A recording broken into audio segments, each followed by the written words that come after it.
Hey guys, welcome back. If you're looking to get into the map Labs, got him. This video is for you.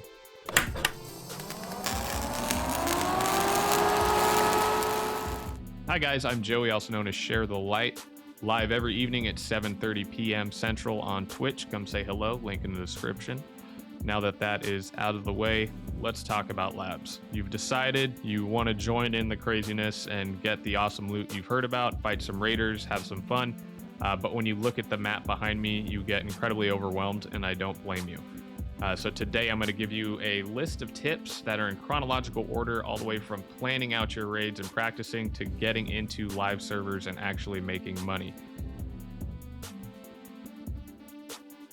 And the first thing we need to manage, and the first tip, is have the right mindset. For the majority of players, your first few raids in Labs are going to end up with you dying. Nade. I'm dead. Fuck. I'm dead. I'm dead. Same spot, up ahead. I would say roughly 10% of the time I was killed due to a hacker, and it sucks, but just expect it, and it won't be as bad when it happens. Oh, I got a blitz. Lovely. So now that we have the right mindset, we need to focus on the correct gear set. There's really only two things that you need to focus on as a new player, and that is how cheap the kit is and how effective the kit is. So we have a perfect example here of a cheap effective kit, a PP91 that's only 30,000 rubles. Now it's suppressed, full auto, high rate of fire, and it's easily controlled, which means we can aim for the face, negating everyone's armor. So we're going to pair that with SP7, cheap ammunition that does high flesh damage, so we can either one-tap raiders in the face or black out the limbs of other players and get the hell away from them. You may have noticed we're not bringing any headwear, body armor, or backpacks. That stuff is better used later on when you're more familiar with the map. I'd highly recommend saving that money and using that on more Labs keycards. Now, another aspect of bringing the cheap kit is that you can dump it easily and carry more stuff on you. By not bringing in items, we don't have to dump them for insurance fraud in the middle of the raid hoping that we get them back. We just have that extra space to carry even more items. Now, the final thing is your secure container, which you're just going to use for your medical items to help minimize financial risk. That way, if you die multiple times, you're not having to purchase expensive meds.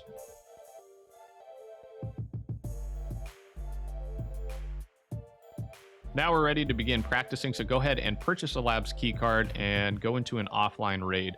This will give us a couple advantages. You won't have players getting in the way of you while you're trying to learn the map, and you can even turn off raiders. So that way, if you're having a lot of trouble getting around the map, you can figure out where the heck you are by using a map and following the exfils. While you're in that offline raid, you need to pick a specific area of the map that you're going to learn. So I recommend starting with the basement. It gives you a couple of advantages. Number one, all of the buttons down in basement that activate the exfils do not spawn raiders next to the exfils. And what I mean by that is, if we look at the first floor and we're looking at the parking exfil number 6, if you hit the button to activate this exfil, raiders have a chance of spawning in there. So you would have to literally fight your way through a group of raiders in order to get out. In the basement, that's not the case. You hit the button here, raiders spawn over here. So you have a little bit of time to get your ass to exfil and get out of there without having to fight. In addition to that, when you're in the basement, you can only get shot at by people in the basement. If you're on the first floor, you have to worry about people also on the second floor. If you're on the second floor, you got to worry about people on the first floor.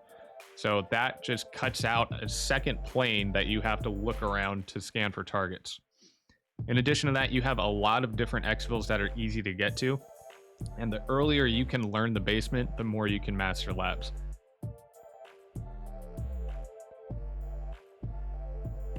Now we're going to discuss the most important part of any raid, and that is picking up the correct items and looting efficiently. The first thing you need to consider is the pile of dead bodies that you just made in the hallway is not the best place to be looting. Go ahead, go up to your first person, pick up their shit, and get to an area that's nearby but more secure and loot. So you're going to begin inspecting those items. Make sure you have an understanding of what they're worth on the market. Understand also that just because a player brought in something cool doesn't mean you're going to be making a lot of money off of it. If it's brought into raid, it can't be sold on the market, so you're going to have to sell that Mark 47 from that player at an extreme discount to mechanic. So keep that in mind, and you might have better luck taking attachments off of that and leaving the actual weapon in order to make more money and save space. In addition to that, you need to consider that grenades go for roughly 10,000 rubles per slot, and they're incredibly helpful at keeping you alive, so you're increasing your survivability. Same goes for medical equipment.